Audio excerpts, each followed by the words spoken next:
Make a motion that we approve the change orders on the ads and abates in the amount of a refund of $9,165, $9,165.68. And change order numbers are 2025, 114, 115, 122, 123, 125, 126, 127, 128, 129, 130, 131, 132, and 133. That's my motion. I'll second that motion. It's been moved and seconded. Any further discussion? All in favor, say aye. Aye. Aye. Aye. Anybody have any changes to the agenda? I do. I need to add Tisha Coleman to the agenda regarding mental health Okay. Old or new? Does it matter? and new probably. Okay. And the other thing is Gina Witherspoon is here with district court for department heads.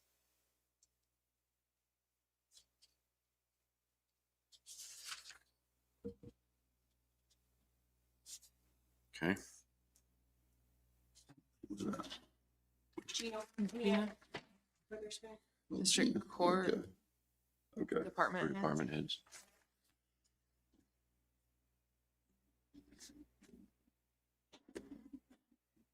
Okay. Anything else? I don't have. I don't have anything.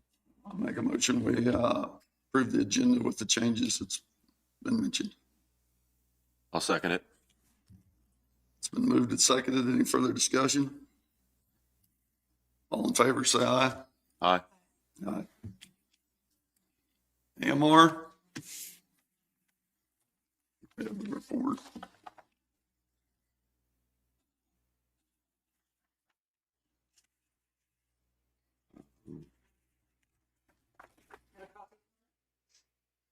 I'll read it. AMR report for December 1st to the 28th. Blue Mound, 13 calls, 5 transports. Lacing, 29 calls, 7 transports. Fontana, 1 call, 1 transport. Linn Valley, 15 calls, 5 transports. Mound City, 30 calls, 15 transports. Parker, 8 calls, 2 transports. Pleasanton, 35 calls, 19 transports. Prescott, 3 calls, 1 transport.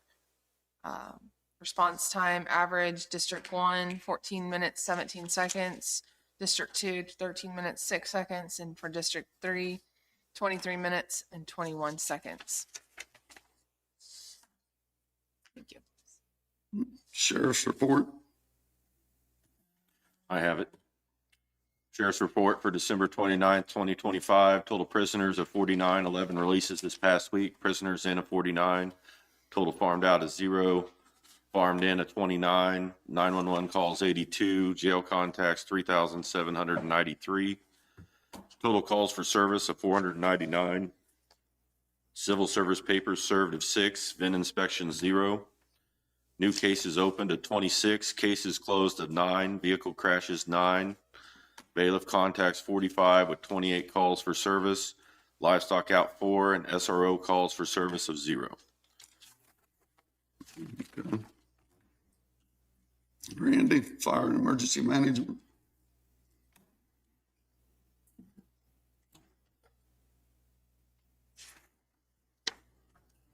Good morning, Commissioners. Randy Higwell, Linn County Rural Fire Emergency Management. We had 14 calls last week, brings our yearly total up to 598.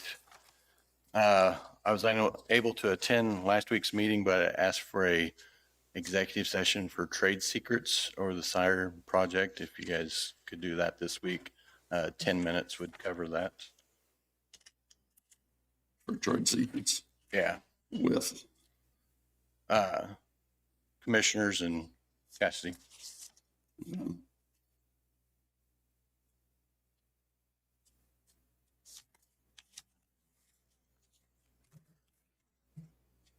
Okay. You ready to do that now, or? If you guys want to take care of that real quick.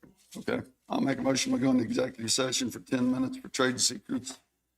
The three commissioners and Chastity. I'll second. Been moved and seconded. Any further discussion? All in favor, say aye. Aye. Aye. We'll return at 9:18.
There was no action from executive session. Chris?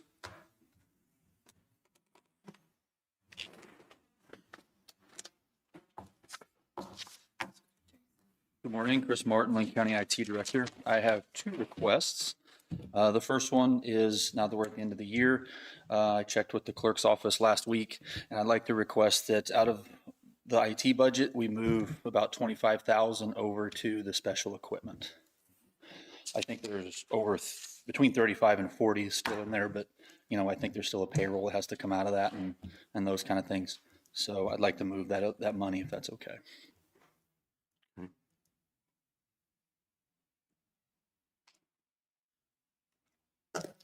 Will we be doing just a resolution for that, for all of them?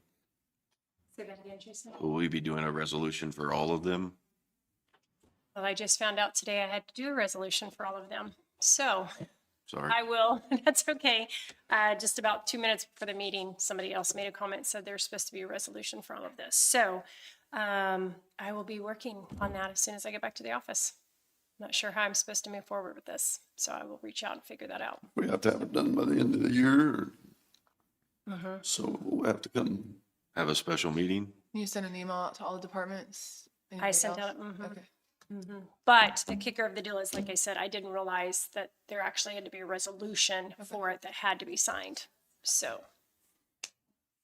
How many do you have, just Chris and Randy so far? Or are there others that have responded? Gina Witherspoon will be one. I believe the appraiser's office is one.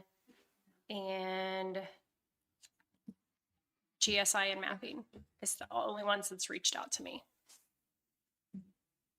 And I don't know if it has to do with, excuse me, if it has to do with just those that fall in within the general fund or the general budget, or if it's every department and how that falls. I have looked for a resolution to be able to go off of. Still can't. So anyway, So would We you would guys, have passed it last year at the same time. in December, the end of Yes. December. Okay. It always happens at the last week of the year. What was that, Ally? I didn't know, for me, would you guys like to see I did- what the money each department or they're wanting to transfer over, and then that's just because they didn't use the money out of their budget, so they're trying to move it over to special equipment? That's the whole gist of it, right? Yes. Okay. To know what to carry over. So the downfall to having that to you really a lot sooner than currently right now is that the numbers that these individuals are seeing have not paid for all of December's expenses. So they're going off what they believe their December expenses will include, and then they want to roll over what, once those are paid, what would be left over, they want to roll over to that special equipment. So everything that everybody's going to come forward today is an estimation of what they believe will include their December expenses and what they will have left over. And we have another option of saying no, and the money would go where? Back into general fund? Yeah. Okay. Have we ever done that? No. So if it helps, the reason the last 3 years we've requested these overages, we budget for a bunch of vehicle repair, not a bunch, but vehicle repair that we didn't do this year. But I like to move that over into the special equipment so that we're banking that for a replacement when the time comes. I just don't like how we hold the money. We don't do what we thought we were gonna do for the budget this season, and then we just move it over and think we're gonna do it the next year. We should have a better eye on what was supposed to be done. Is there a reason why it doesn't get done? What, Like like the in that- vehicle situations? there just wasn't. I mean, we budget, Necessary. let's say $5,000, I don't know, but so if there was a motor problem or something like that, well, we didn't have a motor problem. We didn't have those kind of major issues. So we roll that over to the special equipment. So the day comes that we go to. We replace the we also have departments that are budgeting to go into special equipment when they're coming and presenting their budget. And this is the time that we roll those over as well. We leave it in their budget in case we have something come up or Yeah. things that way. So if they're saving for something, Ally, that's, Big purchase. Yeah, because another plan that I kind of roll over is the tower. The tower climbing stuff keeps getting more and more expensive, so we've kind of got that edge there to cover that when that comes. But you already had special equipment in your budget, No, no? So whenever you come back next week, is there any way you would be able to have a printout, Chastity, for each department and what the numbers are, I guess? Or can you put Is it what in they want to SharePoint? roll Yeah, over? and then just put it in SharePoint maybe before for me to look at. I think, and I don't know if Jacqueline can help or not, but from what I'm understanding, I sent an email out right before the meeting started, once I heard that there has to be a resolution. And there's just a document that we have to, almost like correct me if I'm wrong, I don't know exactly what it's called, but there's a document that we may have to do like Randy had left. Something that's almost like an amendment or an adjustment of some sort that I think is going to have to happen. I apologize. I mean, It's okay. it's my, We'll get through there's it. no way of being trained on every single thing possible. And like I said, this is just new and foreign to me. So I'm learning as I go here. But anyway, My yes, only- Ally, to answer your question, I can definitely do that. My only other question is, do we have to have a special meeting so that we can have this done before the first of the year?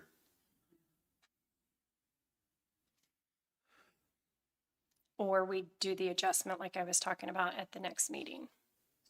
That's after the first of the year. So, I don't know what the answer is, and I apologize. Like I said, I literally found out about 5 minutes before the meeting started that there was a resolution, and I'm in the resolutions right now. I don't know what you call this. I can't find anything that states anything about the budgets. about carryover, No, not on like on the last transfers, meeting from Dave. transfers, carryover, Is it vacation carryover? no, transfers. We could recess later after we do handbook, and I think that's the best situation And give me for a little us time. because Mhm. I don't. Yeah, there's no way. I don't think we should wait. Okay. Okay. So Chris, can you please repeat your? Just your- 25,000. Okay. Yeah, Thank you. please. Did Randy give you his? Okay. So you'll get something from everybody that needs someone. Like I said, as I mentioned, I sent out an email 2 weeks ago, and I believe maybe last week as well, but definitely 2 weeks ago, and said, this is coming up, be aware of that. And the only reason I knew about it was because of my former position, that you could move money over to the special equipment fund. And I literally had, I think, 5 that had requested and reached out to me. So Okay. I guess that would be the next question. And if they don't reach out and they do have funds left over, what happens? Nothing. It just goes back into general funds. Okay. Okay. What else, Chris? Okay, the second thing, so I've got an invoice here I'd like to ask approval to move forward with because it's over the 5,000 limit. This is for our multi-factor authentication. This is what we, to log into the computer with the multi-factor for the security. We did this last year as well. I have an invoice here of $9,072 for our duo multi-factor. It's an annual thing. Now this will come out of next year's budget, but it's for whatever reason, and they did this to us last year, it's due January 1st. But they don't charge us any late fees or anything like that. They're aware. But I just like to, since it's the end of the year, I'd like to ask you if it's okay that I go ahead and make that purchase, get that moving so we can continue that service. So we currently don't have it, or No, we do. We do. Yeah, we're using it right now, but the renewal is right now. It happens in December. Okay. I'll make a motion that we allow IT to purchase the dual multi-factor contract at $9,072.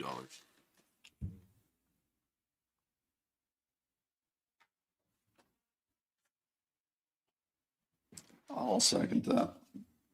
It's been moved and seconded. Any further discussion? All in favor, say aye. Aye. Aye. Okay, thank you. Okay, thanks. Thanks, Chris. Lisa?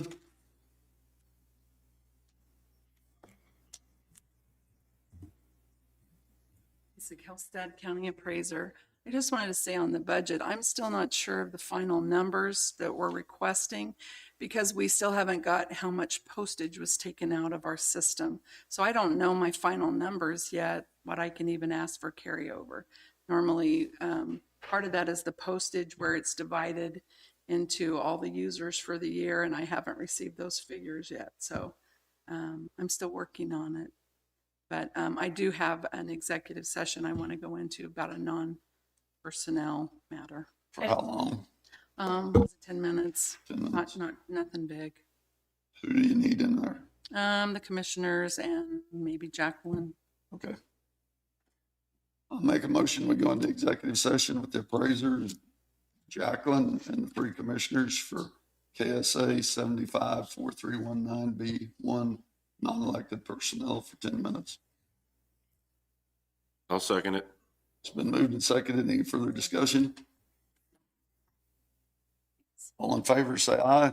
Aye. We'll return it.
Gina, would you like to come ahead? Gina Witherspoon, Clerk of the Court for Linn County. I am just trying to encumber like $5,000 left in the budget to carry for next year. The reason is because we're trying to finish the soundproofing in courtroom A since you guys did the courtroom or the jury. Sheriff Akes has some of the tiling, but I'm sure we have to order some more to help with the hearing in courtroom A. And I don't think it will be 5. I'm just trying to make sure I have enough to do that. Okay.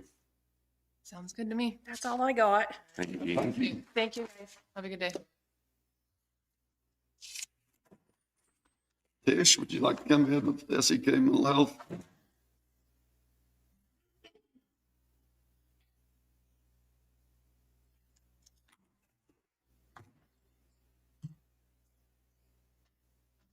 Good morning. Sorry. Morning, Tish. My name is Tisha Coleman, and I was asked to attend today to share my background and my role on the Southeast Kansas Mental Health Board. I'd like to provide some factual information related to the questions about salaries and funding. My intent today is to share what I've learned through asking questions and serving on the board. May I proceed forward? Okay. So a little bit about myself. I'm a Linn County resident of 45 years, registered nurse with more than 30 years in experience in healthcare, a mental health first aid instructor, a former health department director, and a longstanding commitment to strengthening healthcare and behavioral health services in Linn County, supporting the well-being of community members, and contributing to the overall health and vitality of our county. My appointment and board participation, just kind of an overview of that. I was appointed to the Southeast Kansas Mental Health Board in 2021 per the Linn County Commission minutes while serving as the Health Department Director. Due to a communication gap, I was not aware of that until 2022, and that was late 2022, when Southeast Kansas Mental Health had reached out to me after learning the same thing. I began regular board attendance in 2023, and at that time, the board met quarterly, transitioning to monthly meetings within the past year. I'd like to note that during my time, meeting agendas and minutes have consistently been maintained, and statements suggesting poor record keeping would not be accurate. It was brought to my attention concerns regarding leadership compensation in early 2025. And since then, I have asked questions and requested historical context, what follows next is information that I've gathered during that process. So factors that may have contributed to salary increases with all staff. The 2022 State of Mental Health in America served as a wake-up call for Kansas. Mental Health America publishes the annual report based on federal data and designed to evaluate each state on criteria such as prevalence of mental health and substance use conditions, suicidal ideation, access to care, provider availability, and other metrics. Kansas, once the model for health services as recently as the late 20th century, was now ranked dead last at 51st.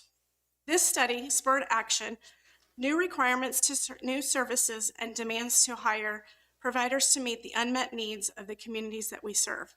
Southeast Kansas Mental Health was among the first mental health center in Kansas to become a community behavioral health clinic known as a CCBHC to catch up with the national standards. Southeast Kansas Mental Health adopted the changes fast and was able to move more quickly and to maneuver to meet these unmet needs that of our Kansas counterparts. Just kind of some context or some kind of like growth comparisons for you. In 2015, there was 3,679 individuals that were served, compared to 2024, 25,906 individuals, a 604% increase. Growth in services that were provided went from 117,036 services to 313,000 annually, which was a 168% increase. Workforce expansion was at 208 employees to now approximately 583 employees, which was a 180% increase. The budget in 2015 was at $8 million, and now 2025 was $75 million. What does this mean for Linn County? Improved access to care. Service locations, 2015, in the whole Southeast Kansas Mental Health Center went from 15 sites to 2025, they now have 95 site locations. Therapists have increased from 13 to 60. Wait times reduced from up to 60 days to same-day service for most programs. I'd like to highlight the importance of timely access given our ongoing mental health crises and service gaps within our community. We expanded beyond many peer centers in volume and staffing. There's an increased organizational complex, including clinical, administrative, and compliance responsibilities, and then the IRS 990 filings that are public. Perhaps there were changes over time that have may reflected in evolving reporting standards and classifications. And then I just want to talk about like the county funding, because I know that you guys had talked about that in the past. In the past, it was used exclusively for indigent care for Linn County residents who, one, were not on Medicaid, or two, could not afford services. No county funds were used for salaries, executive compensation, or benefits. Funding allowed the individual's county of residence, and use of the county funds is verified through annual audits. On a per capita basis, the average each county paid when they had received funding from the counties was $860 compared to the state average of $16.61 per capita per year. County funding represented less than 1% of Southeast Kansas Mental Health's budget, and currently I don't think that Linn County provides any funding. If it is, it's very little. Just as far as compensation transparency goes, compensation was informed by independent national healthcare wage studies. All salaries and benefits are submitted to the state through required cost reports. The state reviews these reports to establish their Medicaid reimbursement rates, and studies in 2021 and 2023 found that Southeast Kansas mental health wages were now below national average at the 25th percentile compared to other comparable healthcare organizations nationally. Any compensation adjustments were board approved and reported to the state. The improved competitiveness helped to increase staffing, expand services, and reduce wait times. All staff received salary adjustments, not just leadership. Currently, the lowest paid staff member for SEK MHC is $15.75 per hour. What distinguishes us different from other peer centers? We're one of the first Kansas centers to pursue the CCBHC status in 2021.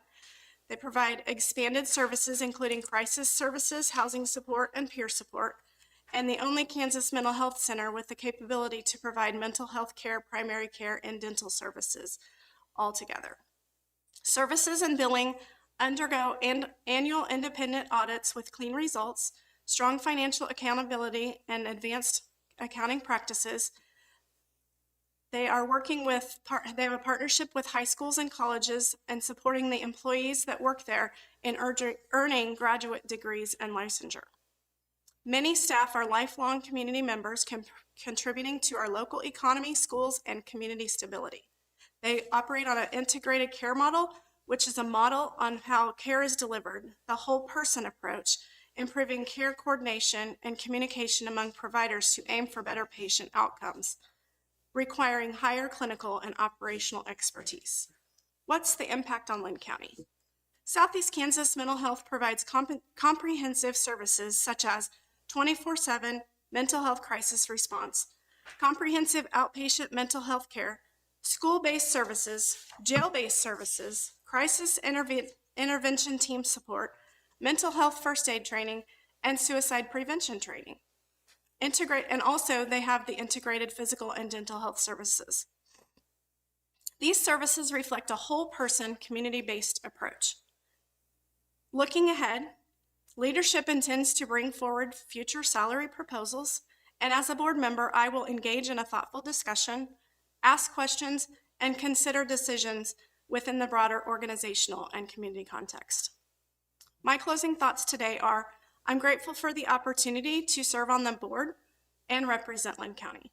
Community members interested in Southeast Kansas mental health's work may participate through CCBHC committee. They can attend that committee, be a member of that committee, or the crisis committee that has recently been established. As board composition and appointments are considered, I do encourage thoughtful, holistic discussion, consideration of balance, experience, and continuity, including the mix of backgrounds and expertise relevant to healthcare and behavioral health services. A strong board benefits from diverse perspectives, experience, and a shared commitment to serving the community while maintaining high standards of governance and oversight. I share this in the spirit of the strengthening the governance and supporting the people we serve. Do you have questions? Yeah, I have one. I asked at the last board meeting, and I don't think you was on Zoom on the last one, was you? No, I was gone. I had a And family. I asked if there's only a handful of people that's on the board now that was before when this happened. My question was, how did we get where we're at on the salaries of the upper management? We've got a CEO making almost $900,000 with these benefit package. Well, also, just back to the salary, can we clarify? Because he called me last week and his salary is in the upper 400s. So That's he, salary. that's salary. Benefit package and everything. Yeah, I think there's two different things there. Mhm. Yeah, so I mean, I think Where did that come from? Was you involved, I guess, was the board involved in giving him that kind of money? so. I think I mean, I don't know if you listened to my presentation, but I did explain that I was appointed in 21, I know. and I in know he was 22 appointed, we but learned, and I'll go- 23 I started attending, and so I believe when I look at, and I mean, I don't know exactly where that took place, but it was during that period that I was not present. So Okay. I mean, It's so just I like- so I just tried like to the provide. I can't provide the information if I wasn't there, other than I just gave you suggestions on maybe where that could have come from. I requested it from the secretary when your appointment was, and she could not find it in their minutes. They had to come back to our county minutes to find it when you was appointed. Well, I think the commission is the one who does the appointment. Is that correct? That is correct. Okay, We appointed you, right. but then they did not know when you actually went on the board.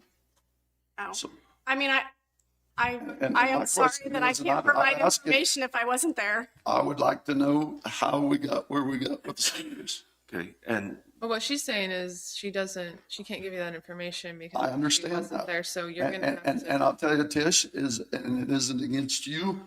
I think being on the board myself, we need someone that's got mental health experience, and we have somebody that's got 15 years that wants on the board. And I'm asking for help is what I'm doing as far as mental health experience. And that's, and I'm not, nothing against you. I'm just saying, when we have 7 commissioners out of the 12 now are on the board, that I think the commissioners have bought in. Do the commissioners have that mental health experience? No, but we're wanting to get the people to find out what's happening. Why are we paying the CEO almost $900,000? There's 26 mental health associations in Kansas, and there isn't one close to what he's making. But is the goal to have experience on the board or control from the commission on the board? Who's in charge of it? Who's in charge of mental health? I think you are, Ally, just like I am, and so is Jason. That is part of our duties, to make sure of what's happening in the mental health and And to make sure your community is taken care of. right. Mm-hmm. So I And- guess, and- can I and- ask a question? Yeah. What direction are you wanting not leadership, Southeast Kansas Mental Health Center, what direction are you wanting to move I forward? want mental health services for Linn County, and I don't feel that we're getting them because we bought a dental office in Yates Center, and we bought a flipping primary care facility in Chinook, Kansas that was going broke. And we bought them. So why, we don't have primary care through mental health in Linn County. Is that what you're wanting? No, that's not what I want. I want Okay, mental health service. Right, that was my question. That's my question. That's what I want. I don't want our mental health services in Linn County to be broke because of what we're doing in the Osho County, or a dental office in Yates Center. I want mental health services. I don't want everything else. And we're taking it, and we bought a primary care facility that was going to shut down to save it. And Tish, so from my perspective, I don't understand how raising the salaries of the executives have helped wait times. You know, I can understand if we've hired more individuals and paid better salaries to our boots on the ground staff. I think they have, and I think things- they've increased and that. and things that way. I could see that helping our wait times. You know, I think it's out of control a little bit from that standpoint. When I just look at myself and everything that way, as far as the reason I don't support paying the funds, if they have the funds to pay that much money to their executives, I don't think they need our $70,000. Okay.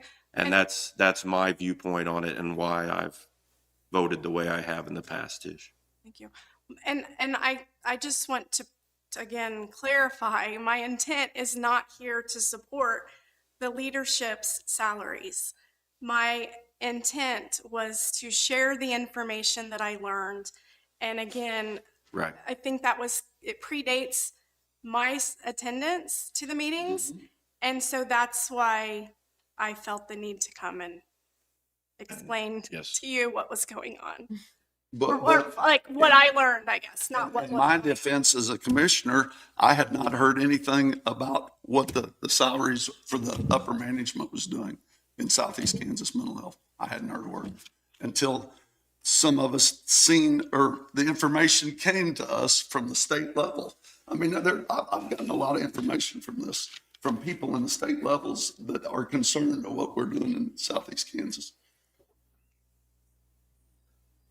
So as far as mental health services, you're wanting an expansion. Is there a specific program that you're wishing for? Or, I mean, I guess I don't know. I want to see what I we don't- are actually doing in the programs, and the questions I've been asked is just like what we're going to do with the jail. 2 weeks ago, they came to us, you know, they talked about. That's great.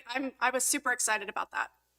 We are, but I want to see the progress. I don't want to see a pamphlet handed to them. I want to see what our success rate is from the people that we're dealing with on a day-to-day basis. And is that their intentions to come back to you with that information? Yes. I mean, I don't think those things happen overnight. I understand, but we've been doing things in this county for quite a while, and I haven't seen the success rate on anything as far as mental health. Are there specific success rates you're looking for? Suicide, substance use, domestic The whole violence? picture, show it to us, show us what we're doing. Give us a platform of what we're doing in Linn County and show us the success rate. And I think if that happens with the people that's on the board, that's what the commissioners are asking for. So data is what you're looking for, numbers. Is that right? I mean, Show it. I don't, I'm sorry, I- I'm sorry, I just don't, I want to make sure I I have the think- right information. I think that's important to us for you being on the board, that you're seeing that. I don't think it's something that I'm looking to see. I think that's the Necessarily reason why we myself. have 7 commissioners on there, because they are wanting to see what we're doing. That's fine. I don't think anybody's happy that we bought a general practitioner office in Neosho County when Linn County gets nothing out of that. So is that kind of where it goes back to then? Is that more of the focus, that there's more upsetness with that? I mean, I'm trying to understand. I mean, I know, I totally get the leadership. Also, what county salary. bought that? I just- And how much money in that county's budget are they paying to Southeast Kansas Mental Health? They took their money back to them. And they still bought and invested, like It was Southeast Kansas Mental Health bought it. 6 counties bought that. So No, to answer your question back on, for me, as perspective of what I would like to see for Linn County, my focus was always starting with the jail and the services in the jail. I've worked, somewhat over the past year to try to figure out how to get that situation to where when people are being released, that they're not just going straight to the streets. I think that was a concern for a lot of people in Mountain City as well, just in the community. And I've heard a lot of comments based on that. Also, veteran services is always that was important to me personally, and how to engage and I know we have someone that comes here monthly, but just how to intertwine all of that for the county. But like what you're saying is, what is our vision? So yes, I feel like as the commissioners, like you're saying, we're in charge of that, but we haven't directed or made a consensus together of like what do we want? We've just kind of argued over salary. And I'm not saying I'm for or against the salary. I feel like my hands are tied with the salary in my position. Why So how why do do you we- feel your hands are tied with the salary? Well, I don't sit on the board. So you're going to need I'm the asking for board. help. What can I do though? Help me. With what? So I need, you want, I want. And I'm thinking that, I mean, I think those discussions need to be made at the board. And if everybody just has the same viewpoint and things that way, then it's not going to be the right decision being made. So, I think it needs to be discussions on this stuff happening at the board level. There is Not- discussions about it. Okay, well, We had a big one, Continuing. we had a big one last week. okay, but And my question is, how did we get to the salaries on the upper management? That's it. And nobody can answer that one for me. And you know what? To get to somebody that's making 900,000 in Southeast Kansas with a total benefit package, I got problems with And that. I don't know that we're going to, I mean, from me, you're not going to find that answer because I So, wasn't there. okay, Tish, And, just, and I think by appointing or adding different or new people, you're not, I don't know that you're going to the find people that that. was on the board can't answer that question for me. I've asked 4 of them now, and nobody knows how we got there. So how do we move forward? I guess I guess one question I have, to another question now that we're talking about salaries. To help understand transparency and mutual understanding, I would like to hear, what do you feel would be a reasonable, justifiable leadership salary, along with general factors that contribute to that decision? I mean, again, I don't know if I can get as a board, again, yes, as a Matt. board member, I mean, is it? I mean, So do you think where we're at now is good? I mean, is that, somewhere along the line, the board voted to put that. I think I answered that earlier, and the answer was no. I was not here to support that. That was not my intent. So what I'm saying is, how did that get there? There must have been people on that board that allowed that, either that or he did it to himself. Somewhere, how did we get to that wage? With the board, because the board is the one that decided what he makes. Somewhere along the line, the board. Now, the rest of them, he was the one that gave the wages below, because he's in charge of that. But his wage was decided by the board. And I can't Should've find a been. board member to tell me how that got there. should have been. I think it should be based more off of, averages from the state of Kansas than more than averages for the for the national averages. Put him in the national average and you'll see where he's at. Okay, Jim. Okay. I guess that's my thoughts and feelings on it. We're not always dealing with the same things as everybody else. And we also don't have the funds that everybody else may or may not have, is what I'm saying from that standpoint. I don't want to be necessarily comparing him against the private sector, because it's not private sector, is it? No, I don't believe so. It's a 501c3. Okay. And I guess that's where my conflicts come in to play. Do we have a comparison? Like, is there something comparable in I don't have any Missouri? data to, Yeah, I wouldn't know how to compare his salary. So, Jim, what I'm hearing you say is the number one thing is you need to figure out how and when his salary was increased. I've asked that question. for And months so, now. okay, but you haven't been the only one working on that. The board that currently sits on the board with other counties, you guys have all been working on that. Is there anything that Jason and I can do to help you with that? Is that what you're wanting from us? Because I don't Because feel basically it's you needed. guys are not, as far as the decision we make with what's going to happen with the board is going to be, or with. So the you upper think management. removing Tish and adding someone else would give a different vote to lower the salary? Is that what we're talking about? Not vote. I want someone on the board with knowledge of the mental health services it's had in the state of Missouri, Okay. that actually works with it from How day to many day. people sit on the board? 12, 2 from each county. 2 from each county. But I mean, we But already do you have a have somebody professional that in got Canton? service and has some certifications and things that way in Tisch City. I understand that, and I appreciate that, but your service, your specialty is not mental health, Tish, and that's what I want. I'm wanting the mental What health. about the others that sit on the board? Can you give us, I don't know No? history or experience or what mental health's background or healthcare background, or I don't know the answers to any of that question.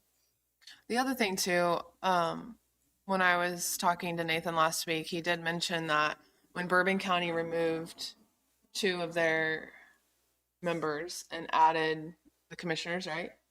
That was illegal. It was against the bylaws. So there is an issue with that. You cannot, there's some ratio that I need to look into, and you probably need to look into as well with the bylaws, that you cannot do that legally according to their bylaws. So I'm concerned that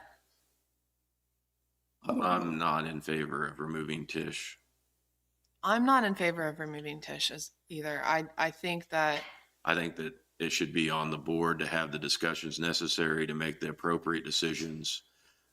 Whether that's finding out those facts, Jim, that you want to know, and being able to get that, if management won't provide you with those things. Management won't provide it, and the Okay. board, there's nobody Okay. on the board that can tell me how it happened. So how did it happen? Okay, but then there needs to be changes at management level, is what I'm telling you. If the management will not provide that determinations and those things, if they won't be transparent, just the only thing I would request for me from you just be the term with its, when we appointed her, I know I don't think I did, but how long is that term according to the Southeast Kansas mental health bylaws? So I believe it's 3 years, and Okay. I think it historically, is with the new bylaws. I think it's And 2 3-year terms now, but I don't know what it was before. sorry, go ahead. can I speak? Yes. And historically, with all of the other counties, unless the commission reappoints or removes, or the individual decides they no longer want to serve on the board, then it's kind of like an auto renewal type of thing, okay, if that makes sense. yep, So we appointed, or you guys appointed her, Tisha, in 2021. Mhm. So do we need to do, 24, yeah, do we need so to, now 27. Okay. Right? I'd have to look at the date. I don't remember the exact dates and all of that, so yeah. Okay. also with other boards, do we reappoint or do they just carry over? Because We with just- the economic development, we've kind of reappointed somewhat. You've had, well, like planning and zoning, after Planning their and term zoning is over. regulations was that it's 2 3-year terms, and then Yeah. you have to set out a term. So I just didn't know I think we need to review the bylaws. And so then this is the date that your term is gonna, Sure. either I will look we're into gonna that. reappoint or not. And then back to the other, with what I see for Linn County, the transportation has always been a huge situation for me. FBI. And just so you guys know, a couple weeks ago, I was at Casey's and someone was released from jail, and I did call Southeast Kansas Mental Health, and they did come out and they actually gave that individual a ride back to Osawatomie. And so they aren't always going to do that. If they are seen in the jail, then they can't really do that. But in that certain situation, they were able to give that lady a ride. The other thing, whenever I was on hold just for a personal call, CHC and Southeast Kansas Mental Health team up in every county to do transportation. And when I was listening on hold, every county has transportation except they didn't list Linn County. And I was just wondering why. And was that, where was that? You were on? I was which clinic? calling Like where? CHC in Mound City, and then they transferred me to the Fort Scott to the medical records. I was trying to get medical records, and when I was on hold, they provide transportation in every county. And I except don't Linn know. County. I So- think that, don't Except hold me to Linn this. County? I was thinking that too, was So through that their was it was clinics. and it'll say on hold, it'll say it was because of a grant that they are now able to provide transportation. And so I was just wondering, do they use the transportation grant for, I don't know. I really don't know. I was just on hold and I thought that'd be something I would be interested in looking into. Would that grant become available again or? So yeah, that I was just when I made that medical phone call. Well, my feeling is the board hasn't been told a lot of what's happening. That's the way I feel since I've been on it. You know, as far as actually what is taking place on the money side of the program. I mean, he shows us a financial report, the chief financial officer that we pay $600 and some $1,000 to, don't even give the financial report when we're having our board meeting. What's missing from that report that you'd like to see? Well, I'd like to hear the information. The information that they ask him when we ask him a question, we don't get the answer. He don't give us answers. And you've sat in on them too, Tish. When it was sitting there, we asked the chief financial officer, and they, I don't know, I'll have to get back with you on that. I mean, I remember some questions being asked. Now, whether the answer was provided, I don't know. But like I said, I definitely can take that back and try to get information for you if you would like. I've been involved for 30 months now. But I don't know if I don't know what I'm asking for if I don't know, if that makes sense. Well, that seems to be a lot of what's happening. Nobody seems to know what is happening when we got somebody making $900,000 a year. That's my question. And I look forward to them coming back and giving, making suggestions or recommendations for changes. I just, again, would like to get from you guys. And Jason, thank you for sharing, how you'd like to see the salary comparative, what it, to other. So. I just looked this up real quick. It's called Caravan, and their services are funded in part by the KDOT Public Transportation Program, and that's through CHC and SEK. Do we not have it because we already are using it for I our don't know. public transportation? I don't know. Not sure. Well, SEK Mental Health has quite a few vehicles scattered throughout the 6 counties. Well, maybe they could move one here. We could use it. I mean, I'd hate to say the exact number, but do you know what it is, Tish? What's How that? many vehicles does SEK Mental Health own? I don't know. Okay.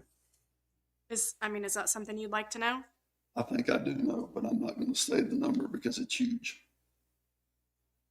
I don't care. I didn't know I, needed to know all this information before Fine, attending. Tish. But I definitely do know that they do transport a lot of patients to several appointments. That's the information we need to see is what they actually do for the 6 counties. We don't need to hear what everybody is qualified doing. We need to hear what we are doing. That's my question. Okay. Okay. So just to make it really clear, direction for Tish, she's going to look into the bylaws and we'll come back next week and have the end of her appointment noted in the minutes. Are you guys okay with that? I've got the bylaws. We just passed new bylaws 2 weeks ago. But we And haven't she reappointed voted her. on them too. But we haven't reappointed her. So do we need to reappoint her or is it just going to be a carryover? That's, It's just going to be a carryover. So then- It's because she's still appointed. I'm fine with that. So then we know the answer. It'd be January of 2027. We don't know the answer, but I think we should. Get the information Know the and know answer. the answer next week. Right. I don't know that I can be in attendance, but I sure. That's fine. certainly We can can share That's information fine. with you. That's fine. Is there anything else you want to direct her to help us with? No, I don't need anything. Okay. If you have time, I would be interested in the caravan possibly. Okay. But Sure. I know you don't get paid to do this for us. So Yes, it is this volunteer. is a volunteer position. So thank you very much for serving. Yes, thank you, Tish. It's appreciated. Thank you for your time today. Have a good day, Tish. You too. Have a great week.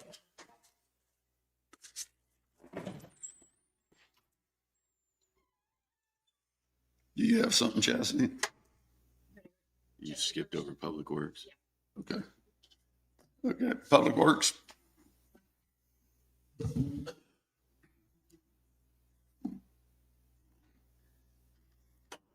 Morning, Commissioners. Jesse with Public Works. Sent out this last week's weekly update. Short week due to the holidays. The one thing that, just going to bring to your attention on the planning and zoning notes there, that is something we're still working through, getting that put together. So it's, when we get all that put together on the planning and zoning end, we'll bring that into you. We'll give you an update, sent out to you before the next, if not the next commission meeting, the one after that. So we can have that ready for that with our surveyor. Other than that, I really don't have anything for you, unless you have any questions. I don't, Jesse. I don't have any. Okay. All right, thank you. Thank you. Let's do public comment first. We'll open up for public comment.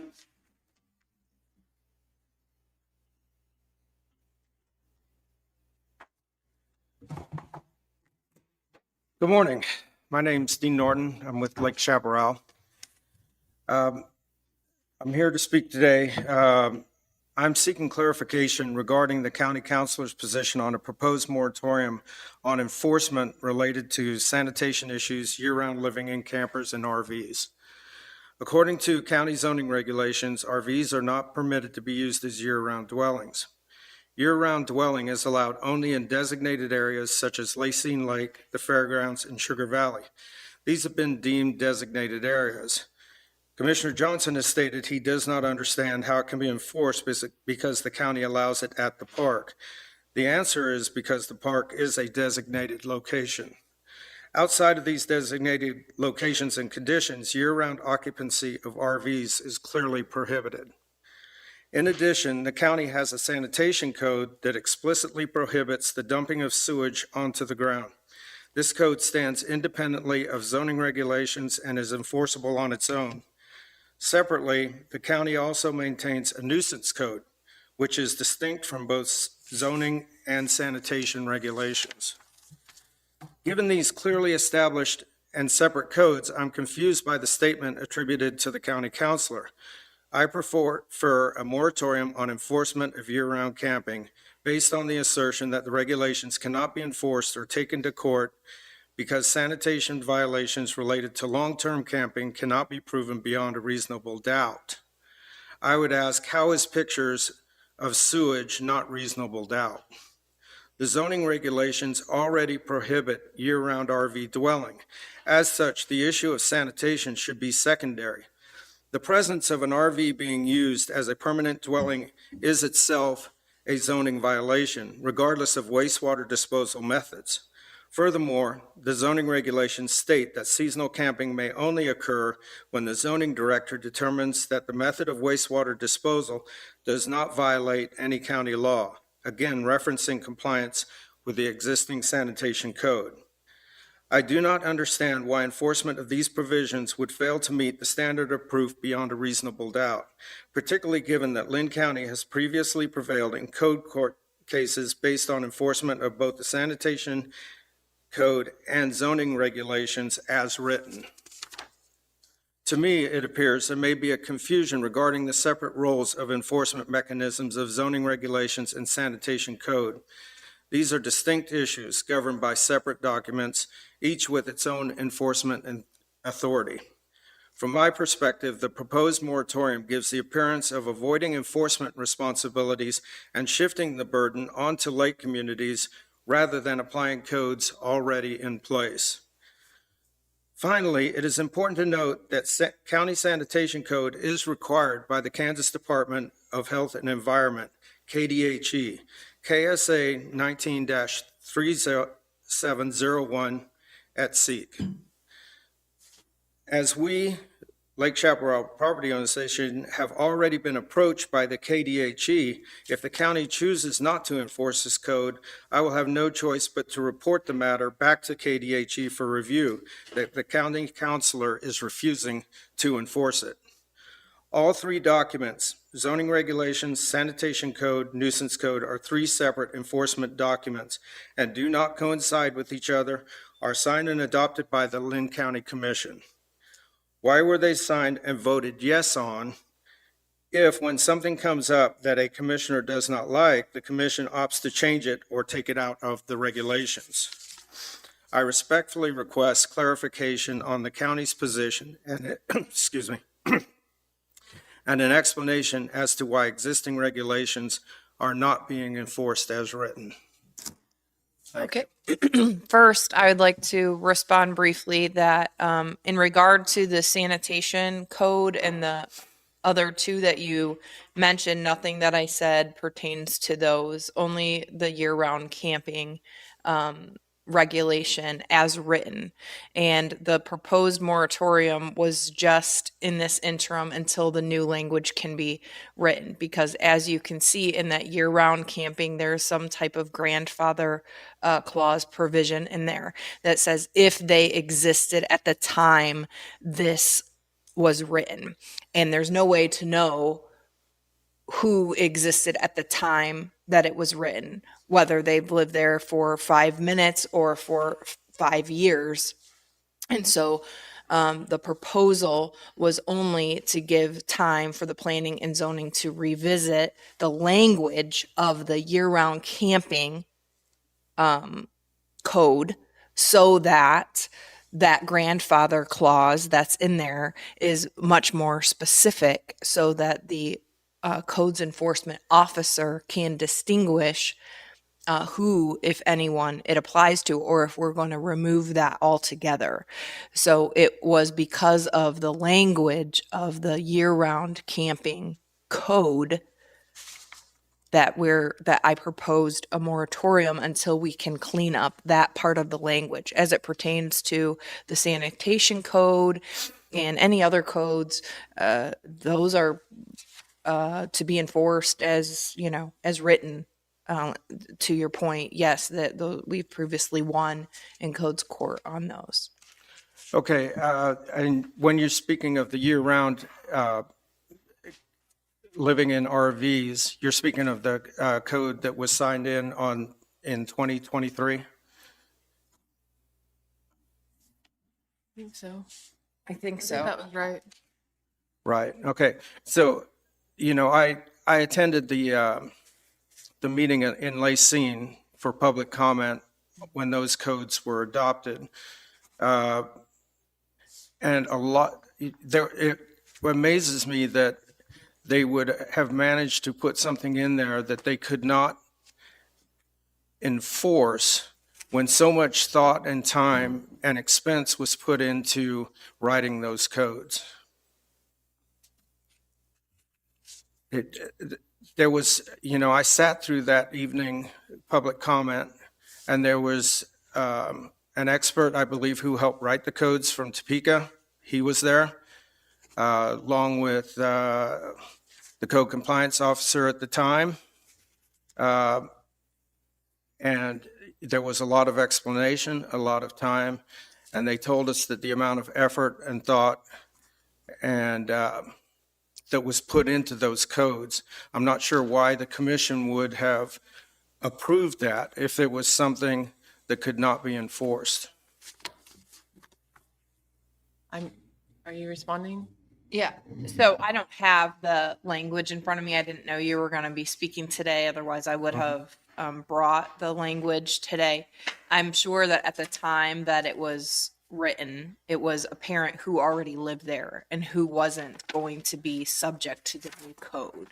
Now, the codes enforcement officer for the county has changed multiple times to be able to go back to figure out who was there at the time that code was written and who wasn't is an impossible task.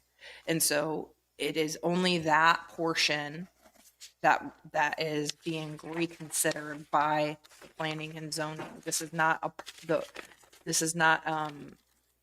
striking out, that code. It's merely working on the language. Okay. Any other questions? I don't have. I don't have. I don't have any questions. I just think that we've also realized that it may be impossible to enforce. And from 2023, I think that's where we're at. Yeah, I'm sorry. I think it's impossible for one person to enforce. We've had, and I'm not talking about the lake communities. You can go on any road. You can go on Scott Road.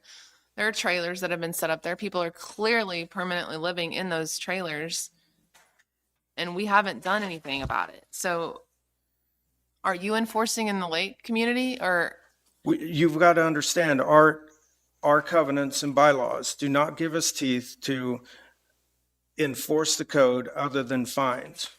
But you could change your bylaws. We can change the bylaws, but the covenants are which we are trying to have rewritten, but those have to be voted in by the residents. It's a tough task, and it's we've tough been for working on this for 2 years. You know, I've been on the board now for a little over 2 years. And, you know, this went on previous to me being on the board.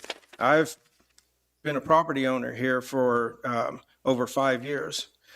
And it's been an ongoing discussion since the day I signed, I gained the deed to our property. You know, it's just, it's talked about by everybody. And I understand that it's a tough go. But that wasn't new in 2023 about existing people living in RVs. And you yourself said that's a county-wide problem, you know, not just RLC problem. And, you know, this is a cascading problem, because the more it's allowed or people get away with, the more The rule followers don't put an RV up and don't live in it. And then Rule- those that do, rule they don't know followers- the rules. And the county, we're responsible for enforcing and we're not. And so that's the problem that I have with it. But that doesn't matter. Our opinions really don't matter right now. It has to go to planning and zoning, and they have to work on that. If they want to change codes, regulations, you'll have another public forum, hearing, all of that. So it's like, our Right. hands are kind of tied right now, but we are looking into the verbiage. Yeah, well, I did ask for clarification, which the counselor did give, so I appreciate that. Thank you. Yeah. Thank you, Dean. Have a good day. Thank you. Anyone else? Close public comment.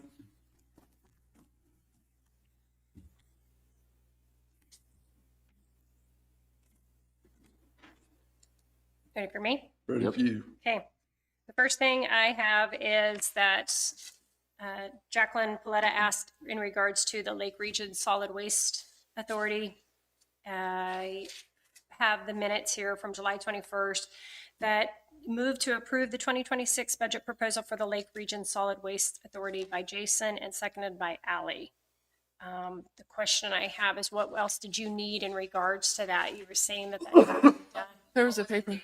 July 21st, 2025. Yeah, the proposal came in November though for re-engaging. We needed to sign the paper. Yeah, I thought we you could print it out. the proposal came in November to re-engage Linn County in the agreement, allowing them. So whatever decision happened in July, that's great, but Shay was looking for the approval following the documentation that she sent Okay. in November, and that was what was remaining to be voted on. She probably sent it to Danielle.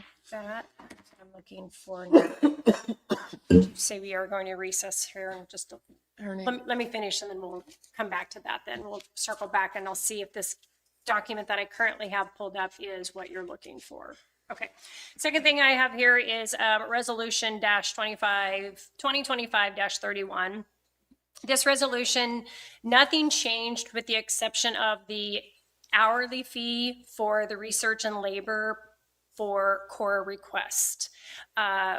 This was a survey that had gone around several, or across the state of Kansas actually, and most were increasing their research and labor hourly rates. And so we have increased ours from $20.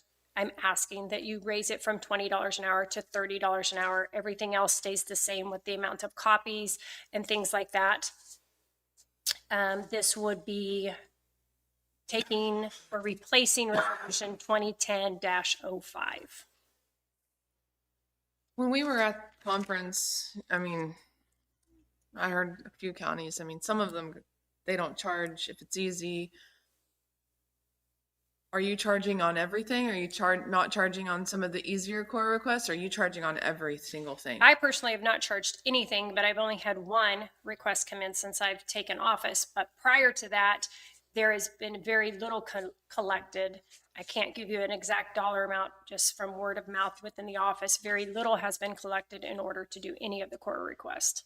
And I will tell you that we have had to submit several documents to the state of Kansas that's cost us over $25 per document to send to them alone.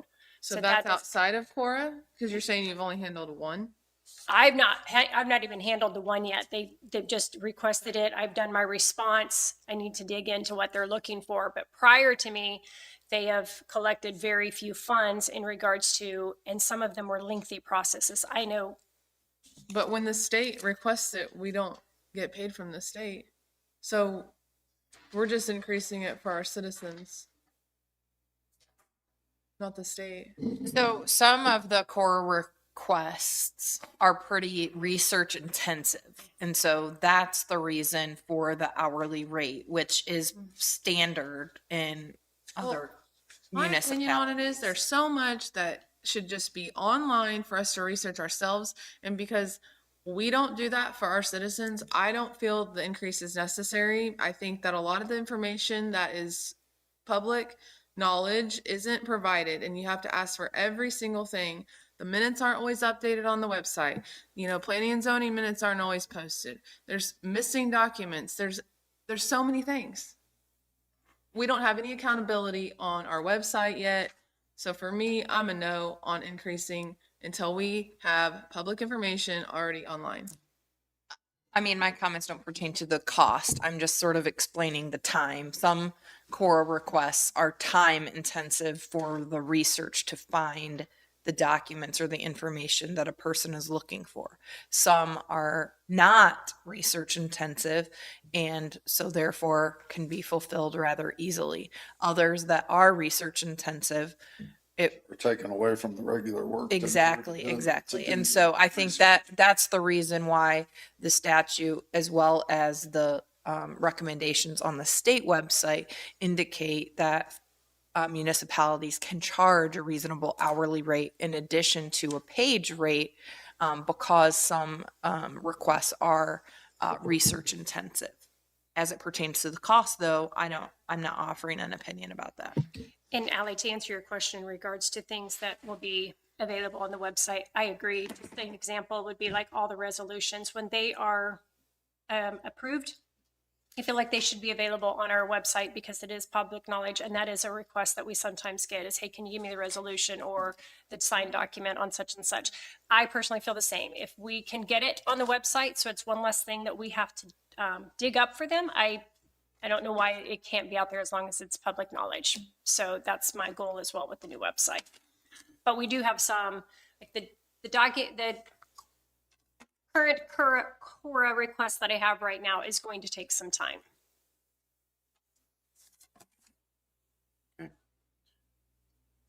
I'm okay with raising it to $30 an hour.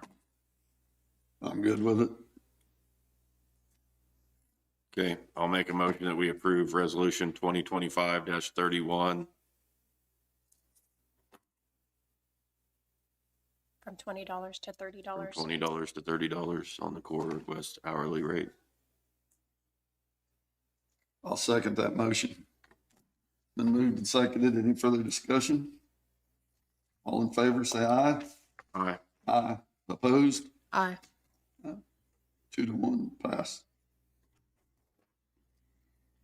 The next thing I have is, I believe 2 weeks ago, I brought in the K-Camp invoice for $477,878. I think Jim or Jason inquired and asked what the previous year had been, and I did bring in 2023 and 2024's. Just for your information, 2023 was $387,260. 2024 was $416,893. And then again, 2025 will be $477,878. It's a huge increase. About 60,000, 61. Yep, 61. Mhm.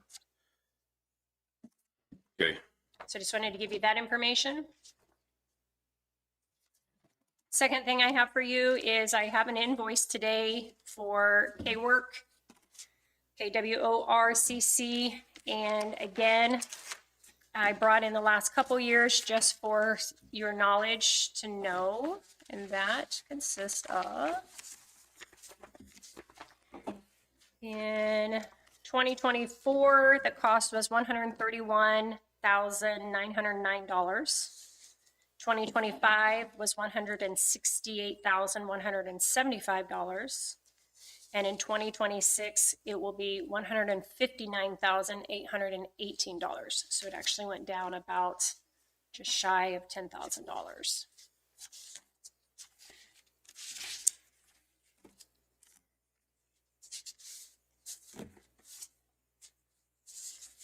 So I just wanted you to be aware of those figures there.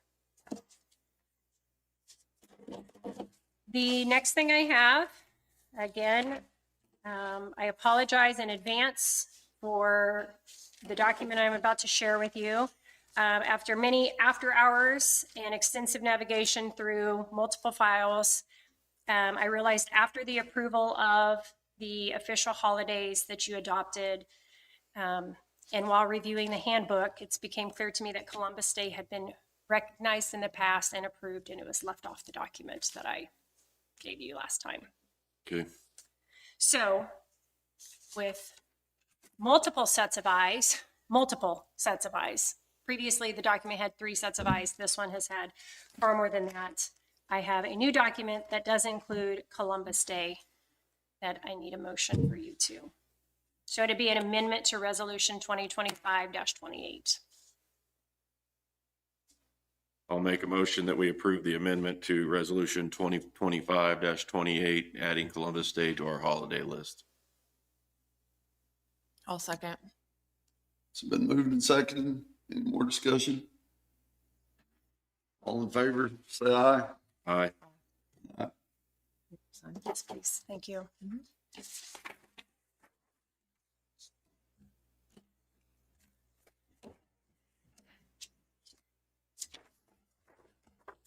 And the only other thing I have is the handbook.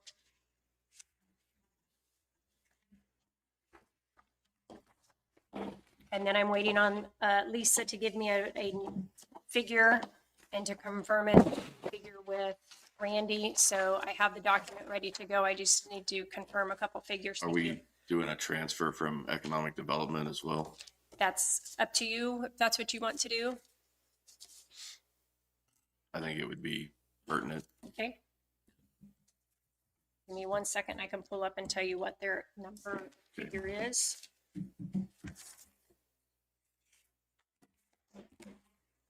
So currently there would be $41,257.79 remaining in that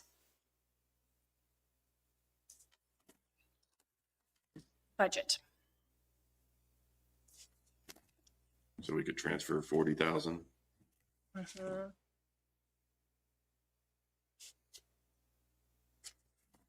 I'm fine with that. Okay. Get my document back up here so I can write that. Just gonna make one resolution, do them all at once, right? Yes, I've developed a table that will.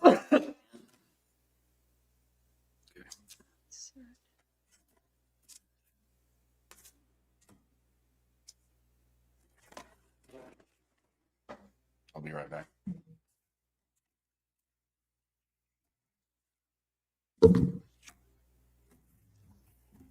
There's that last one, and then I have this. 41,000, is that what you said? I'm sorry. 41,000 even from economic development. No, the whole amount. The whole amount? Yeah. 41,257. 257.79. Okay.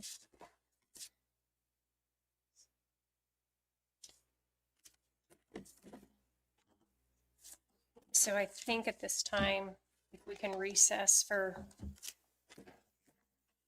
30 Recess, work on that, get everything pulled up for the handbook. And then if there's something you need to work on or have her work on while we're doing the handbook, she can do that. Well, I need to make 2 phone calls, one to Lisa and one to And do like, to Randy. So and do 30 or 20 or I think I can do 20, and then when they give me those figures, I can Plug it in there. So recess till 11? You want to do that? That's fine. Is that okay? I'll make a motion, we recess until 11 a.m. I'll second. Moved and seconded. Any further discussion? All in favor, say aye. Aye. Aye. Thank you. Yeah.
She literally messaged me 2 days, said the auditor will be in my office at 11:30.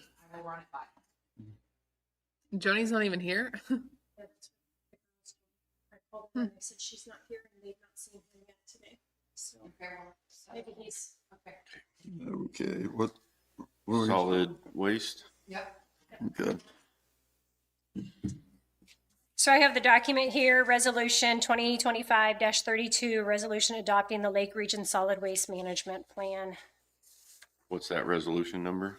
2025-32.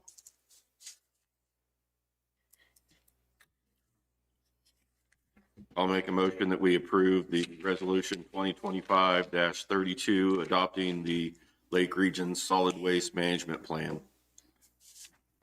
I'll second that. It's been moved and seconded. Any further discussion? All in favor, say aye. Aye. Aye.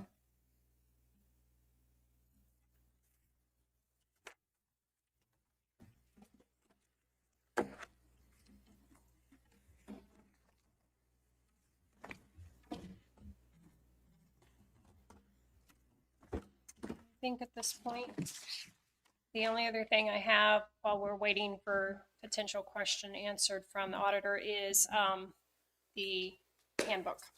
Okay. Give me 1 second to get that put up.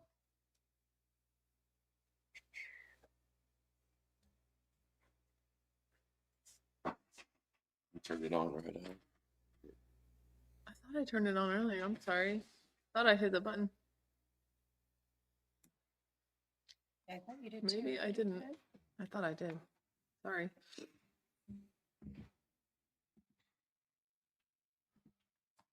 I thought you did. Yeah.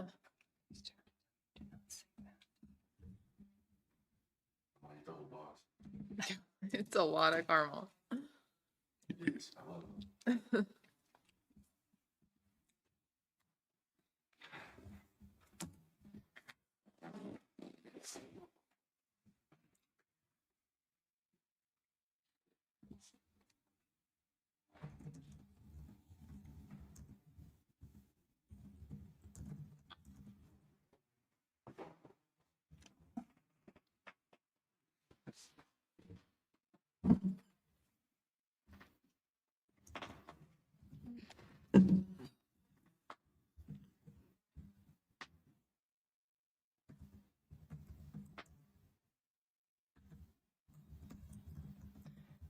Well, he turned it on too, and we don't have what we need.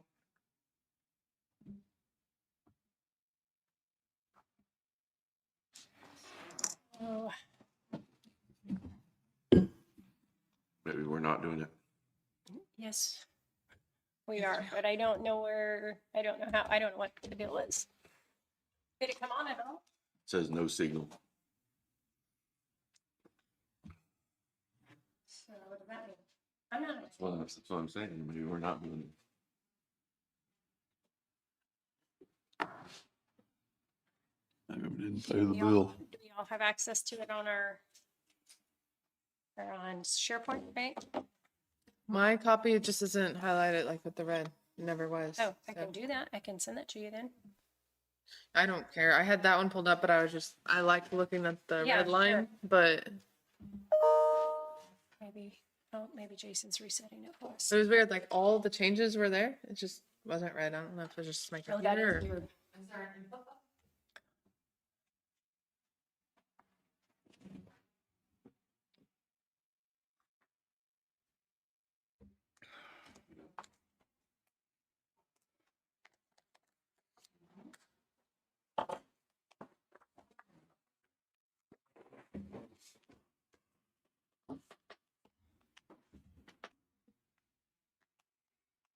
There's no buttons whatsoever on there besides power. Is there a remote? Not mine, not, oh, yeah, maybe it's over here.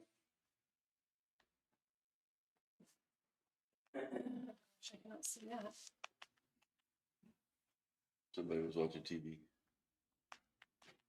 Do you think it's supposed to be a computer maybe? Yep. See what it does. Nope.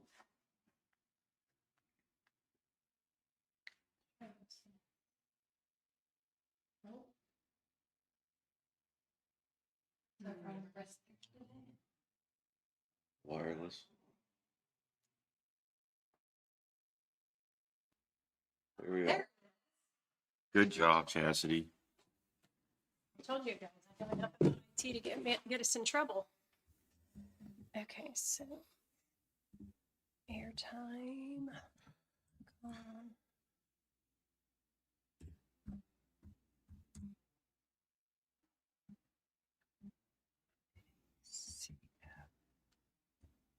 Seven.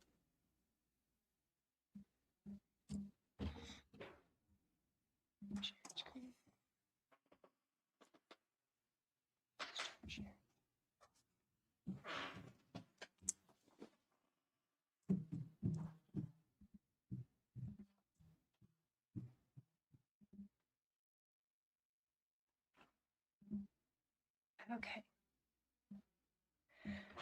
So I believe we are in section 9. Is that correct? That's correct. Oh, what was red is now blue. That's weird.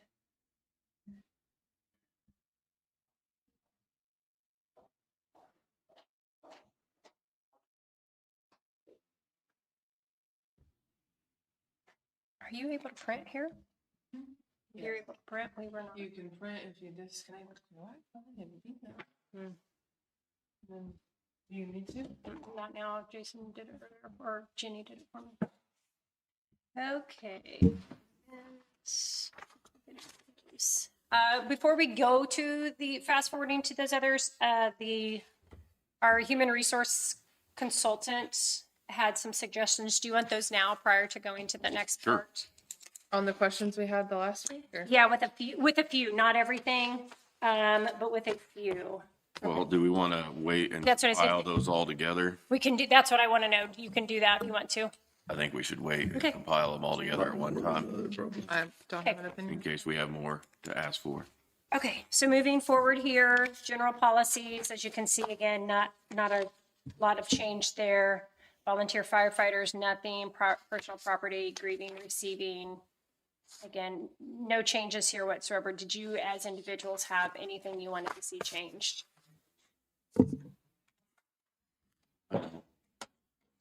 Okay, Can you enlarge that just a little bit? maybe. Oh, hold on, let me go. Okay. That work? A little better? Maybe. Yeah, it's fine.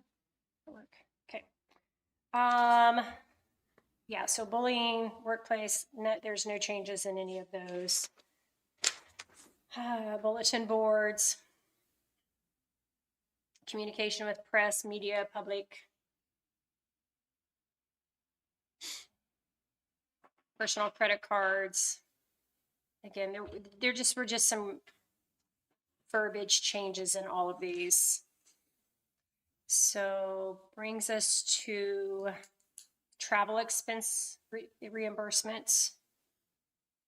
So the only thing that's not listed in here that I think may help us in the clerk's office is that if they're going to spend the night, well, this is just a discussion. It's really not a decision made by me, I guess. It is, I'm just asking how you would like to move forward, because I know there was some conversation of if you are traveling, you are paid per diem. So like, let's say we left on a Monday to go out to the conference that started early Tuesday morning. We're paid per diem that Monday for travel time frame, plus the hotel room, plus per diem on, I'm saying Tuesday, Wednesday, Thursday of the conference. Thursday was our travel day home. I'm just confirming that I understand how you want per diem paid out. Travel days and days that were in the conference, even though some of these conferences, all meals are paid. Am I thinking too much into this? It's $40 a day, travel or if you're there. No meal reimbursement is provided if you do not have an overnight stay. Correct. Some of these conferences are day-long conferences to Topeka or Chanute or Wichita, and they're not spending the night, but they also are paying for their meals out there and back. I'm just asking for clarification. Okay. I think it should be the days of the conference. I don't think it should if we're leaving early the Monday before, I don't think it should include that day. Should we be paying it if the meals are in the conference?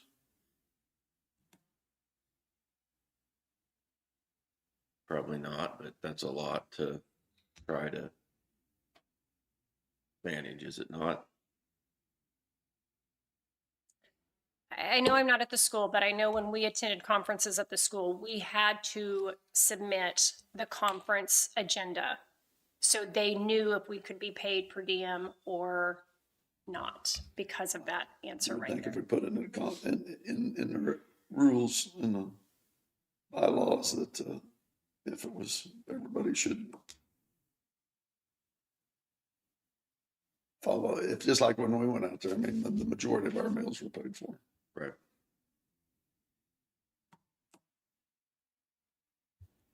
I mean, I think travel days and the days you're there, you have people that work here that are leaving their families and they have to have babysitters. And I mean, you can't require someone to go the night before and then not pay them. Okay. That's how I look at it. I don't know. For me, I guess I'm thinking about myself too. It's just like the single moms or people that just don't have they have to pay for all that if you're asking them to leave for the entire night to get there on time.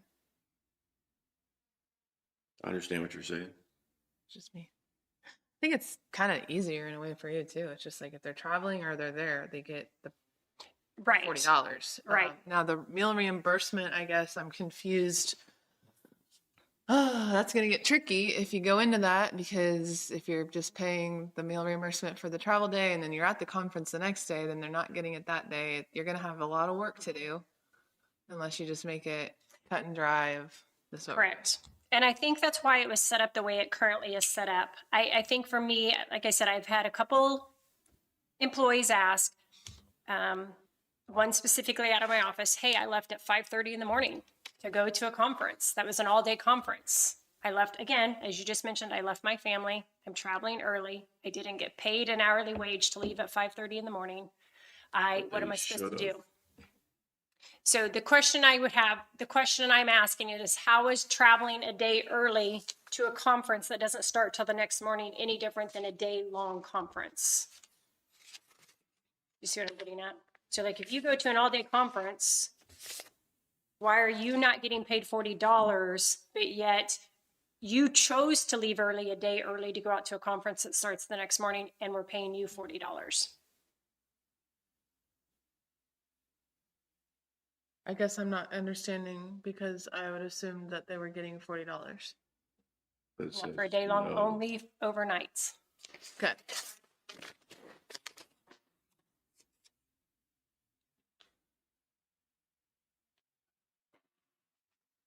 Because those people that go to those day-long conferences, like I've attended numerous that did not pay for a meal during the day. And I was home after hours or before hours, left before hours. Again, I'm not really speaking for myself. I had an individual in my office just inquire and say, she just thought it was interesting that day of traveling in a conference does not include a $40 per diem, but yet going out early to a conference the night before is. And it's done more for convenience at that time than it is for necessity.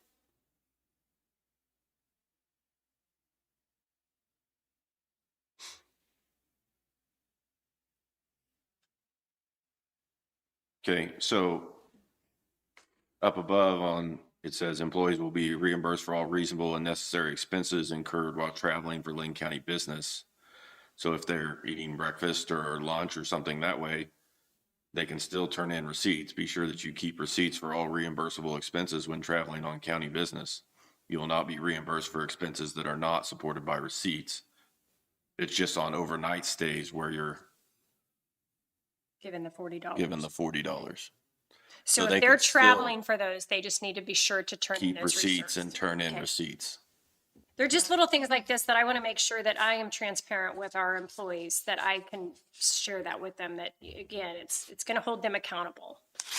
Turn your receipts So- in and you can be reimbursed. I guess my question too would be on that. If they're leaving at 5 in the morning and they have to hire someone to come over to help with the kids or something, if they have a family, you're saying they can turn in a receipt of that, right? I mean, that's part of leaving, right? Or are you just talking about tolls and Tolls and meal food? expense. I mean, it doesn't say that. I don't think we can get into paying babysitters. Well, it doesn't, it's not clear. That's my point. Make it clear or they're gonna, I would say, turn it in. $20 for somebody to come and watch the kids. They had to leave early to go to work. I don't know. I just think if we don't want it.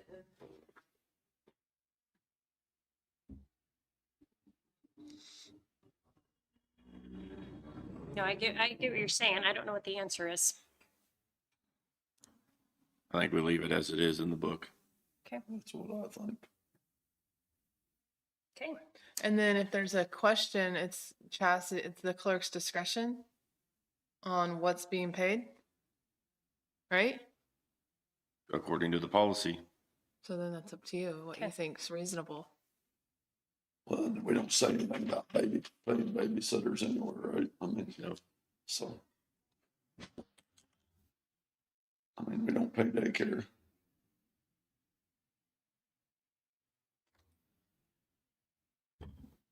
But I mean, they should be, if they're leaving at 5:30 in the morning, they should be getting paid their hourly rate. Okay.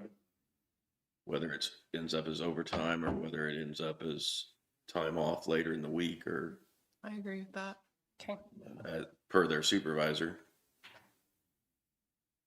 They can use it for comp time or overtime, just discretion of the boss. Right. Okay. Perfect. Okay. That takes us to use of county equipment, vehicles, Wait, I'm property. sorry, did we answer the question though? Yep. On the $40 with? Yeah, I even think if so. The conferences, meals are paid, we're still just gonna do it. I think I'm good with that too. I just wanted to make sure. I think as Jason said, it could get pretty Confusing. Complicated. Yeah, and yeah. So, okay. Do you guys have anything to add or change in regards to use of county equipment, vehicles, property? Monitoring policy? County vehicle and equipment use? I don't have anything. Okay. Authorization and use of vehicle. Really, I didn't think they changed a whole lot in this. Reimbursement, reporting vehicle accidents, traffic violations, reporting violations of drug and alcohol laws, county equipment. Again, none of these are changed. Nothing was changed in here or adjusted.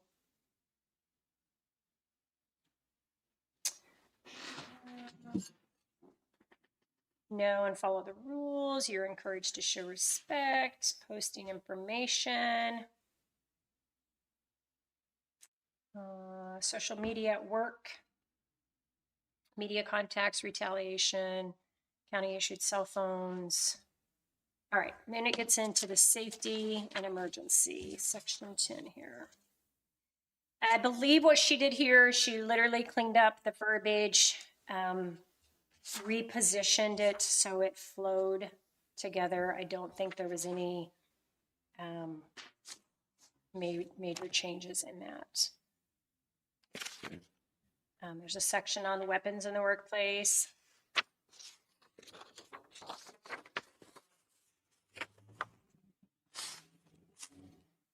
Fire safety, general safety, workplace injuries, right to search.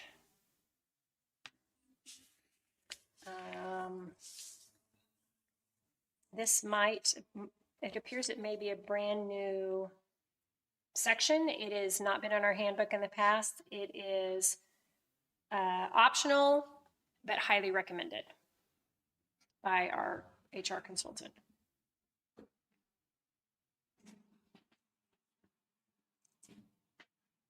Just give you a second here. Who is going to be doing the search? The supervisor, or are we gonna call over? If you search for that, I'd say it'd be the sheriff's department, wouldn't it? Well, I don't know. That's why I was asking. I don't see it on.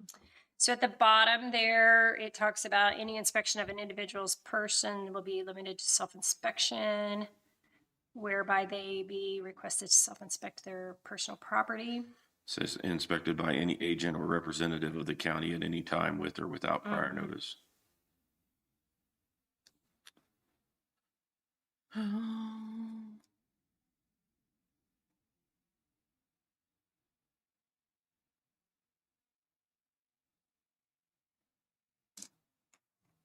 inspected by any agent representative of the county at any time with or without prior notice. You want me to ask more about that? Do you want me to, you want to leave it in there? How would you like to address that? I think it needs to stay in there, but maybe we can ask about it. And when you say ask about, you any more of a like a protocols procedure? How we're gonna handle it. Okay.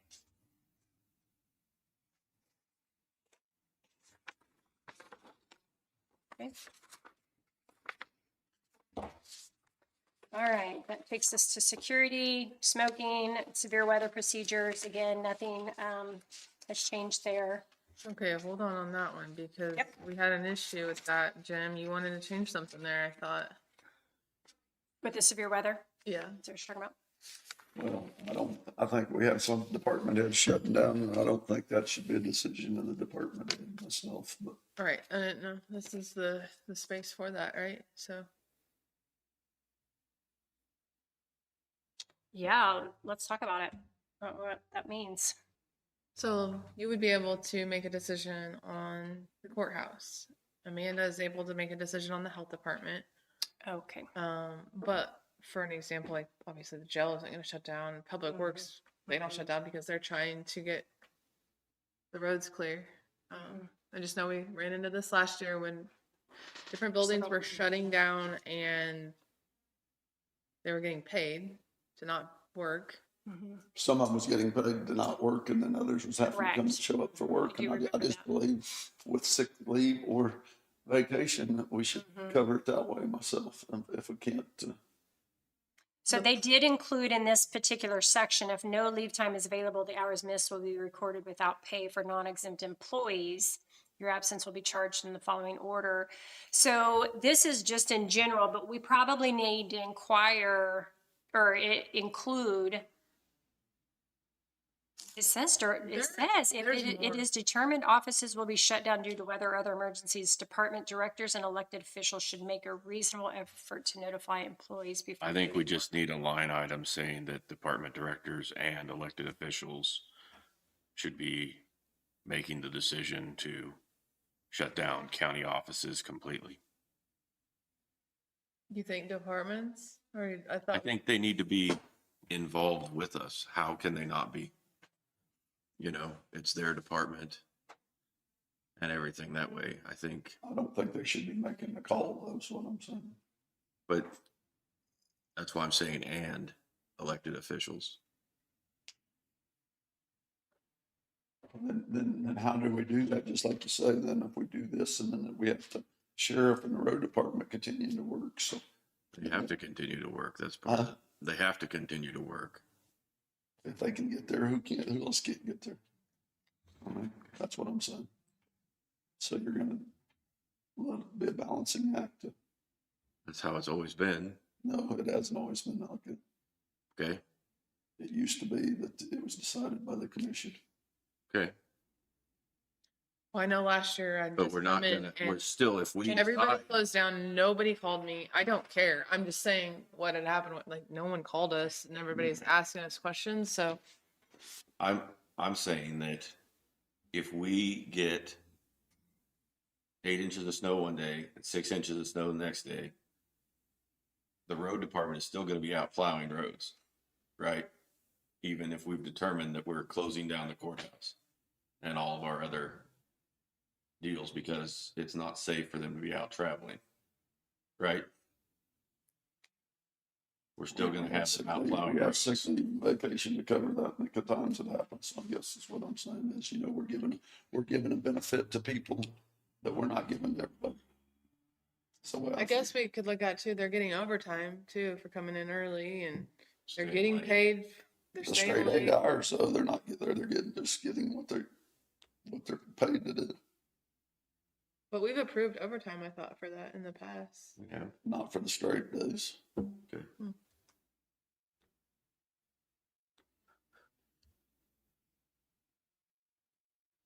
So I do know in January, right shortly after I started, I too did not get that notification. I was frustrated that I got it at like 9 o'clock at night that we were not working the following Monday, the next day.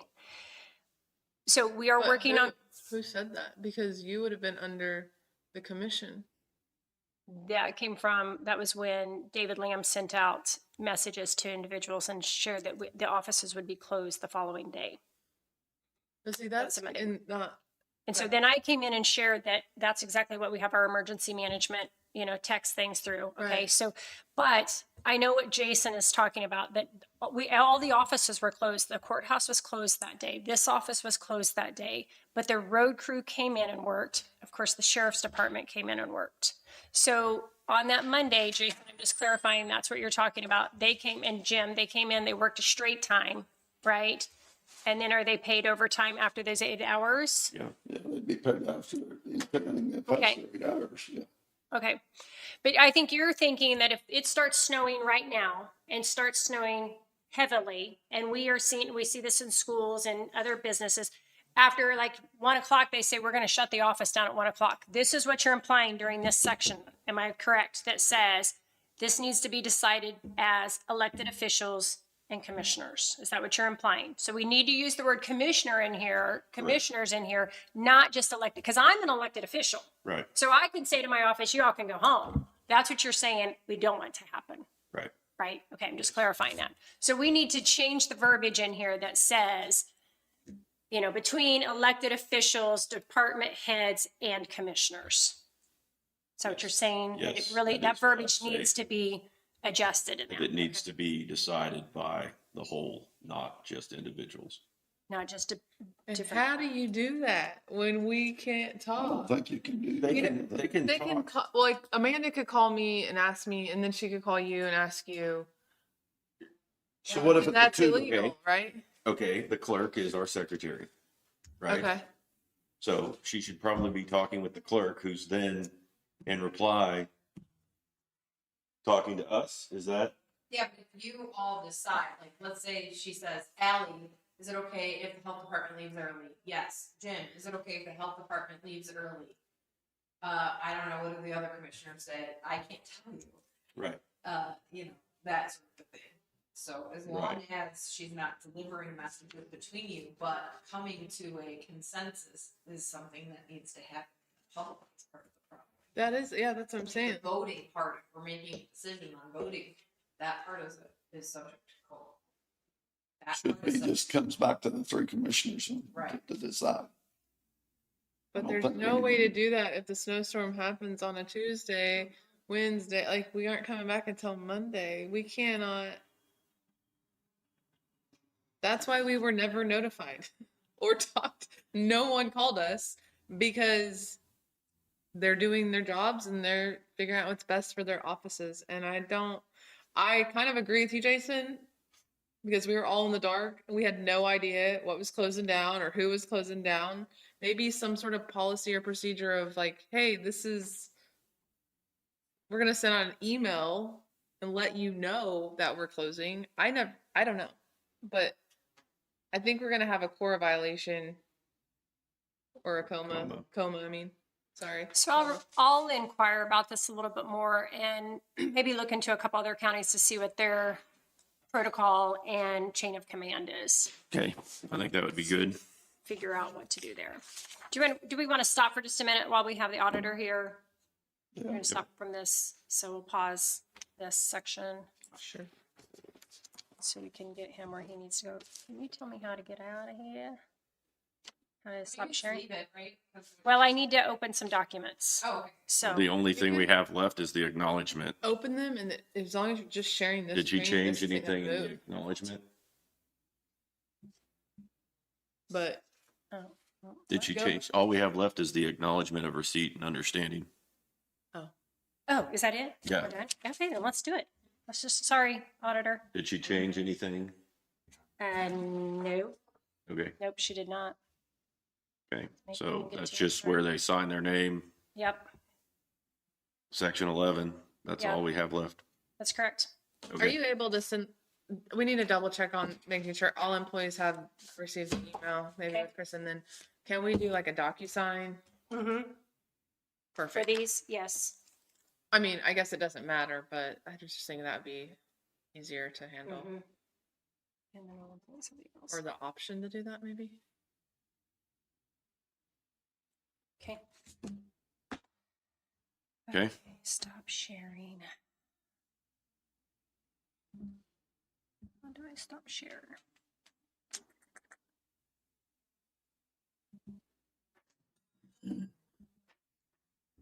Okay.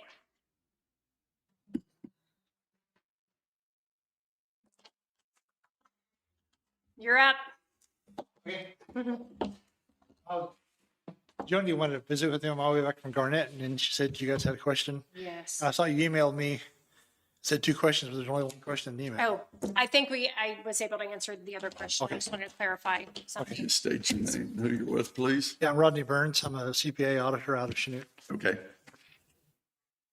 So I just want to clarify, we are working on, are we required to have a resolution for a department to transfer money from their general fund to equipment reserve? It's not required, but I recommend it. Okay. That way those are the evidence that you've approved it at least. Okay. Some counties do it just a motion in the minutes and some do an extra resolution, but either way is fine. Okay. And then with that, anything within the general fund can be transferred into that equipment reserve, but if they're a special fund, it has to have it should have a different resolution. You mean like the noxious weed or? Yeah, Yeah. or the fire management, okay, Yeah, it'd be good to have a separate for that. okay, I mean, you could do one resolution that lists them all out individually and just Okay. approve them all at once. That's okay. Okay, we Okay. can do that. And Joni was asking if it has to be done before the end of the year. You can actually do it in the first part of January and just when you post them back to December 31st. Okay, That's fine. So we can do it for first week or 2 of January. Yeah, Okay. yeah. I wouldn't go much past the 10th or 15th though, just. sure. So if we'd have another week, it'd be fine. Yeah, that would I be would nice. okay. Me too. But that gives you time to get the year-end bills in and see what's Yes. actually left in each department. And Okay, perfect. Well, Then you yeah, could bring numbers. yep. So we'd have solid numbers then, so if we. Right, right. Okay, so next week is the January 5th to the 12th. 5th, but can I do it the 12th? And I only say that because this is such a short week and I'm.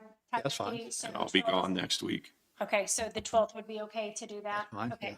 I don't see a problem with it. okay, Just when they post them on the ledger, make sure they post them back to the 2025 ledger. sure. at the- And I have to post them both by that time, probably, Yes, 25 and 26, but okay.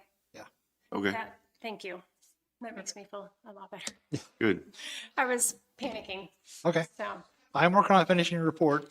Hopefully have it by next Monday, so I'll probably end up bringing it with me since it's getting kind of late on mailing it. okay, sure. Okay. He'll be on the agenda for next week to share any findings and that sort of thing, so, So okay. Sounds good. All right, thank you. Thank you, Rodney. Appreciate it. I'm glad I worked out I was here. Yeah. Well, she kept saying you were here and I'm like, I don't know that. They hadn't seen him over there, but Yeah. thank you. Yeah, well, I was going up there. Joni thought I met with you guys today. Oh, So she emailed me this morning, said, no, I can stop back on the way from Garnett if you want. And I did. And then that's when she said, you guys were wanting to see me too. So gotcha. I was worried I had the wrong date on my calendar. Well, that's what I was like. Maybe I had the wrong day, but I thought you said January 5th. So, Yeah. okay. All right. Thank you so much. Appreciate Okay. it. Well, have a happy new All year. right. You too. Thank you. See you next Thank week. you. Okay. Thanks. Bye. Anything else? I don't have. Nothing from me. Do you? You? The only thing I printed this out. I don't know if you guys already have it or if this has been signed, but someone had emailed me the bylaws for the community foundation, but this says draft. So if you want to double check that these are even accurate, and you can give a copy to Jason. It's just kind of, if this is accurate, then I would just like for you guys to read through it and then maybe discuss it January 12th. Okay. Okay. So can you give us an email to see if they are accurate? Yeah. This is the copy they sent. It just says draft, so I have no idea if this was even approved. I will ask that I have access to the former economic development director files that has what I had used in the past so I Okay. can compare that. So, That'll be good. Okay. Well, I'll make a motion to adjourn. I'll second it. It's been moved and seconded. Any further discussion? All in favor, say aye. Aye.